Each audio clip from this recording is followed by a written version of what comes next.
여러분들도 한 번쯤 들어봤을 법한 영국인 소설가 마크 트웨인의 소설 왕자와 거지는 예수님의 이야기를 닮아 있습니다. 16세기 영국 왕궁에서 에드워드라는 왕자가 태어났고, 또 같은 시간에 같은 날 같은 시간에 빈민가에서 술주정뱅이의 아들로 톰이라는 소년이 태어납니다. 두 소년은 같은 날 같은 시간에 태어났지만 서로 다른 인생을 살게 됩니다. 어느 날 왕궁 주변을 거닐던 이 에드워드 왕자는 경비병에게 붙잡혀서 혼나고 있던 톰을 구해줍니다. 그리고 왕궁으로 데려옵니다. 그리고 이 장난삼아 같은 또래의 소년이니까 옷을 바꿔 입어보기로 합니다. 옷을 바꿔 입고 장난을 치다가 문득 경비병에게 혼난 것이 생각나서 이 에드워드 왕자가 경비병을 혼내주려고 경비병을 찾아갑니다. 그런데 경비병에게 도리어 붙잡힌 이 에드워드 왕자는 자기가 왕자라는 것을 증명해내지 못하고 그 왕궁에서 쫓겨나게 됩니다. 그렇게 쫓겨난 이 왕자는 빈민가와 거지굴들을 전전하면서 여러 번 죽을 고비를 넘기게 되고, 그때 이 기사 마일스라는 사람을 만나서 이 어려운 고비들을 넘기게 됩니다. 한편 이 거지였던 톰은 왕궁의 예절을 조금씩 익혀가서 마침내는 이제 왕으로서 대관식을 맞이하게 됩니다. 대관식이 막 시작할 무렵 그 자리에 뛰어든 에드워드는 자신이 진짜 왕자, 왕위를 물려받을 사람이라는 것을 밝히고 톰도 그 사실을 인정합니다.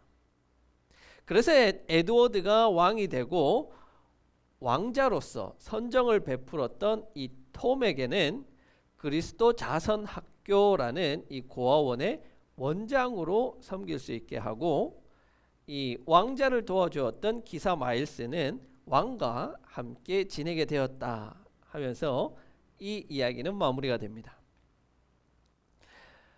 에드워드는 그 신분이, 그 정체성이 원래는 왕자였지만 한순간에 거짓 신분이 되었습니다. 비천한 신분이 되었고 자신을 아무도 왕자라고 알아주지 않았지만, 그가 빈민가에서 거지들처럼 돌아다니며 먹을 것을 구걸해야 했지만 그의 정체성은 왕자라는 사실은 변하지가 않았던 겁니다. 다만 사람들이 그 사실을 알지 못했던 거예요. 사람들이 이 사람이 왕자라는 것을 깨닫지를 못했던 거예요. 만약에 빈민가 사람들이 이 거지 행세를 한 에드워드가 왕자라는 사실을 알았다면 그를 학대하고 모질게 굴고 내쫓는 행동을 하지는 않았을 거예요. 도리어 거지 옷을 입었지만 극진히 대접하고 그 앞에 무릎 꿇고 경배했을 겁니다. 그러면 이 에드워드가 왕자로 다시 돌아가게 됐을 때 자기들에게 큰 상급이 있으리라 생각할 수 있지 않겠습니까? 마찬가지입니다. 예수님은 이 땅에 왕으로 오셨습니다. 단순히 한민족, 한 국가의 왕이 아니라 온 우주와 온 피조 세계를 다스리는 만유의 주시오 만주의 주로 만왕의 왕으로 오셨습니다. 만약에 예수님이 허름한 베들레헴 그 마국간 초가집에서 태어나지 않으셨다면 사람들은 예수님을 왕으로 인정하고 경배했을까요? 예수님이 태어난 그 신분 자체가 비천했기 때문에 사람들은 예수님을 경배하지 않았던 건가요? 그렇지는 않아요. 왜냐하면 태어나기는 비록 그렇게 태어났지만 그 이후에 예수님의 삶을 쫓아가 보니까 온 세상을 구원할 왕의 모습이라고는 너무 초라한 거예요. 너무 행색이 초라한 겁니다.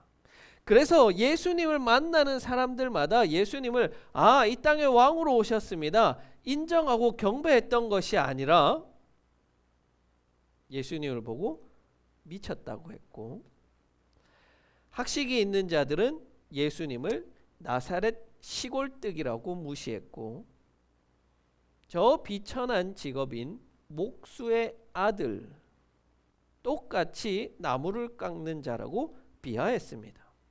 심지어는 예수님을 3년이나 쫓아다녔던 그 사람들조차 마지막에는 예수님을 미친 사람 취급하고 십자가에 매달았던 것입니다.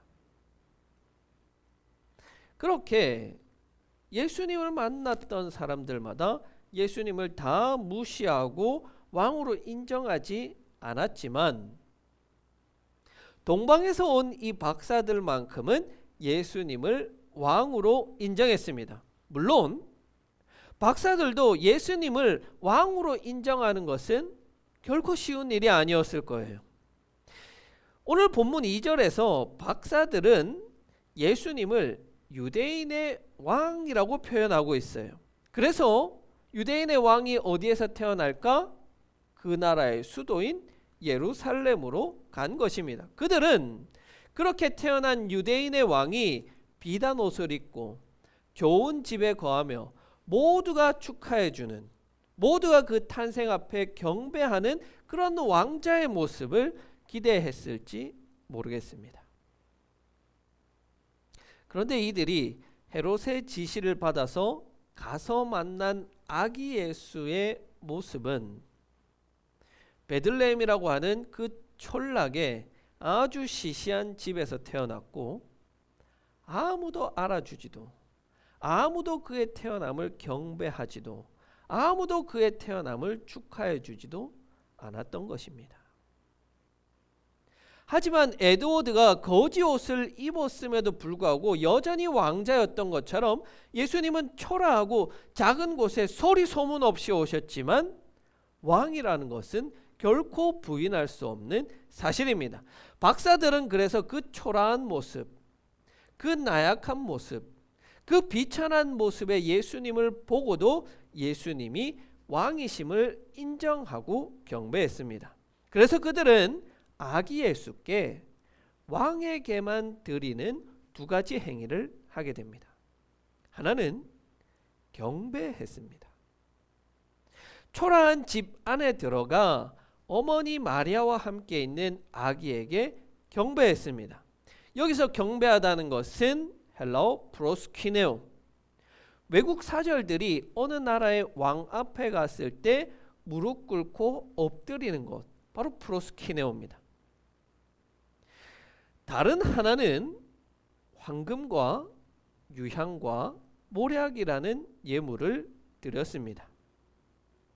혹자들은 황금은 왕을 상징하고 유향은 제사장을 상징하고 이렇게 이야기를 합니다마는, 어떠한 선물을 가져다 줬다고 하더라도 후대 사람들은 그것을 다양한 자기의 마음대로 해석하고자 했을 거예요. 그러나 변하지 않는 것, 황금과 유향과 모략은 바로 왕에게 드리기에 합당한 예물이라는 점입니다. 그래서 동방박사들의 방문과 경배 그리고 예물을 드리는 모습은 바로 구약에서 예언한 그리스도, 즉 기름 부음 받은 왕의 탄생을 증언하고 있는 거예요. 그리고 바로 오늘 본문을 통해서 마태복음의 저자는 예수님이야말로 그리스도시요 메시아시요 기름 부음 받은 자요 유대인의 왕이요 마땅히 경배와 예물을 받으시기에 합당하신 분이십니다라고 증언하고 있는 거예요. 하지만 아이러니하게도 이 당시에 살았던 백성들은 이런 왕을 원하지 않았어요. 이들이 기대하던 왕은 도리어 군사적이고 카리스마가 있고 백성들 위에 군림하며 절대적인 권력을 휘두르는 왕을 원했어요. 그래서 이 왕이 자신들을 로마의 압제로부터 구원해 주기를 기대했습니다. 그렇게 민중들이 원하던, 대다수의 백성들이 원하던 메시아, 그 왕의 모습은 예수님의 모습과 정반대의 모습인 거예요. 예수님 비록 왕으로 태어나셨지만 백성들이 원하던 군사적이고 전쟁을 하는 왕이 아니라 초라하고 낮고 연약한 평화의 왕으로 이 땅에 태어나셨습니다. 그렇게 예수님께서 사람들의 기대와 전혀 다른 모습으로 이 땅에 태어나셨다는 것은 예수님을 만나는 이들마다 선택하는 것을 요구하게 되는 겁니다. 그것은 무엇이냐면요, 예수님을 왕으로 인정할 것인가 아니면 예수님을 죽일 것인가. 예수님을 만나는 이들마다 이 선택을 하게끔 한다는 거예요. 누가 봐도 왕이에요. 누가 봐도 메시아예요. 누가 봐도 이 사람은 왕으로 세울 만큼 멋진 사람이에요. 마치 구약에 보면 사울 왕이 키도 크고 용모도 멋지고 잘생겼어요. 호감형이라고 말해요. 어느 누가 봐도 사울 왕은 왕으로 세우고 싶어 할 만한 사람이에요. 이런 사람을 우리가 만난다면 선택의 여지가 없겠죠. 아, 이 사람은 당연히 왕이야. 그러나 예수님은 그 반대였다는 거예요. 아, 과연 이 사람이 왕일까? 과연 이 사람이 우리를 구원할 메시아일까? 그렇기 때문에 예수님을 만나는 사람마다 선택을 해야만 했던 거예요. 예수님을 왕으로 인정하고 무릎을 꿇던지 아니면 예수님을 죽이던지. 동방박사, 예수님의 제자들 삭개오, 나사로와 같은 이들은 예수님을 왕으로 인정하고 경배했습니다. 부자 청년, 헤롯, 군중들은 예수님을 왕으로 인정하지 않았기 때문에 예수님을 십자가에 못 박았습니다. 오늘 마지막 대림절을 보내고 있는 우리 앞에 태어난 아기 예수, 그 예수님은 우리에게도 선택을 요구하십니다. 예수님을 왕으로 인정하고 경배할 것인가 아니면 그 아기를 죽일 것인가. 만약 우리가 그리스도를, 예수님을 그리스도요, 메시아요, 왕으로 인정한다면 우리는 그 아기 예수님이 열어놓은 새 나라, 새로운 질서, 그것이 다스리는 새로운 시대, 새로운 세상에 속하여 살아가게 됩니다. 바로 예수 그리스도가 왕이 되셔서 통치하시는 하나님 나라를 살아가게 된다는 말이에요. 그리스도의 통치, 그리스도의 다스리심, 그리스도의 섬김이 있는 하나님 나라의 백성이 되고 그 나라에 속하여 살아가게 되는 겁니다. 세상에 어떠한 왕이나 위정자가 줄 수 없고 지금까지 경험해 보지 못한 하나님 나라 속을 살아가게 된다는 거예요. 그 나라를 살아가는 이들에게는 희망이 있고 소망이 있어서 어떠한 상황이나 환경에 구애받지 않고 항상 기뻐하고 행복한 삶을 살게 되는 그 하나님 나라 말입니다. 여러분, 우리가 온전한 행복 가운데 살아갈 수 있는 것은 바로 그 하나님 나라를 살 때에만 그럴 수 있습니다. 우리가 하나님 나라에 속하여 살지 않고 오로지 세상의 권세와 권위자들이 다스리는 그 나라 속에 살아갈 때 우리가 무슨 소망과 희망을 가질 수 있습니까? 지금 세대를 한번 보십시오. 지금 시대를 한번 보세요. 오로지 돈이 모든 것을 해결하고 돈만 있으면 행복하다? 아니요, 돈이 있어야만 행복하다라고 말하는 세상입니다. 날이 갈수록 빈부의 격차는 심해져서 가난하거나 서민들은 살아가기에 점점 힘들고 어려운 시대가 되고 있습니다. 위정자들은 어떻습니까? 이제 내년에 우리가 새로운 대통령을 뽑게 되는데 새로운 대통령이 뽑힌다고 이 나라가, 이 시대가 하루아침에 바뀌어 버립니까? 정권이 교체된다고 해서 새로운 나라가 열립니까? 천만에요. 여러분, 지금까지 우리나라에 13명의 대통령이 있었습니다. 그렇게 대통령이 바뀐다고 해서 나라가 하루아침에 바뀌답니까? 바뀌지 않아요. 지금 대통령 후보들을 보세요. 누구에게 우리의 소망을 걸 수 있어요? 누구에게 우리의 희망을 볼 수 있어요? 말로는 다 서민들을 위한다. 말로는 다 백성들을 위한 정치를 한다. 그렇게 이야기하지만, 시장을 찾아다니지만, 사람들의 손을 잡아주지만, 대통령이 되고 나면, 국회의원이 되고 나면 누가 시장을 찾습니까? 누가 쪽방촌을 찾습니까? 아무도 없어요. 당선되고 나서는 사람들을 생각하는 이들은 아무도 없어요. 결국에 그들은 자기 명예, 자기의 부를 위해서, 자신을 위해서 살아가는 것뿐이에요. 그들에게 어떻게 우리의 희망을 걸 수 있습니까? 그에 반해서 우리 예수님은 어때요? 왕으로 오셨습니다.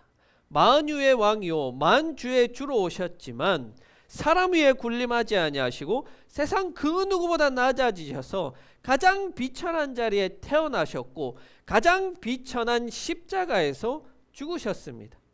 심지어 하나님으로부터 버림받은 그 지옥의 자리와 같은 십자가의 자리까지 경험하셨어요. 왜요? 그것은 다 자기 나라의 백성들, 자기가 사랑하는 그 백성들을 살리고자 하시는 그 사랑하는 마음에 그렇게 하신 것 아닙니까?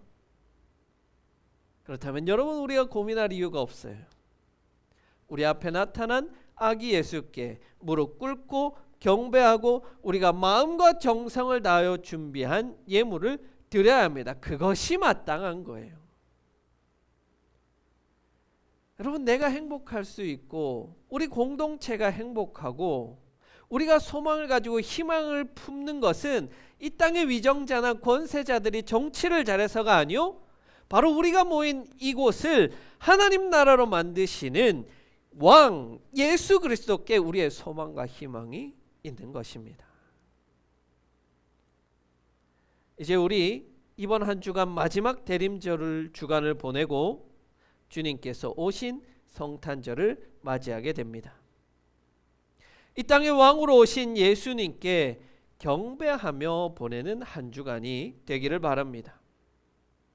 그 왕이 오셔서 우리에게 보여주신 모습은 자신을 버리기까지 인간을 사랑하시고 섬긴 모습입니다. 또한 다시 오실 때에는 온 우주의 온전한 통치자로 이 땅에 다시 오시게 될 것입니다. 그때가 되면 우리의 모든 수고와 노력이 보상이 되고 모든 잘못된 것들이 바로잡혀서 온전한 하나님 나라가 세워지게 될 것입니다. 우리는 바로 그 희망과 소망을 품고 이 땅을 살아가며 예수님의 오심을 기다립니다. 우리 왕께 경배합시다. 그런 믿음을 가지고 기다리는 우리가 되기를 간절히 기원합니다.